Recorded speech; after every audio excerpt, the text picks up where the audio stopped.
కీర్తనల గ్రంథము 14వ అధ్యాయము. దేవుడు లేడని బుద్ధిహీనులు తమ హృదయములో అనుకొందురు. వారు చెడిపోయిన వారు అసహ్య కార్యములు చేయుదురు.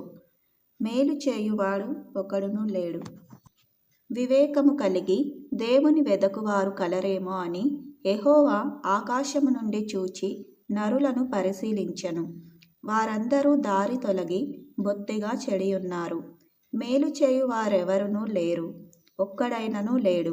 యెహోవాకు ప్రార్థన చేయక ఆహారము మృంగునట్లు నా ప్రజలను మృంగుచు పాపము చేయు వారికందరికిని తెలివి లేదా? పాపము చేయువారు బహుగా భయపడుదురు. ఎందుకనగా దేవుడు నీతిమంతుల సంతానం పక్షమున నున్నాడు. బాధపడు వారి ఆలోచనను మీరు తృణీకరించుదురు. అయినను యెహోవా వారికి ఆశ్రయమై ఉన్నాడు. సీయోనులో నుండి ఇశ్రాయేలునకు రక్షణ కలుగునుగాక. యెహోవా చెరలోని తన ప్రజలను రప్పించునప్పుడు యాకోబు హర్షించును, ఇశ్రాయేలు సంతోషించును.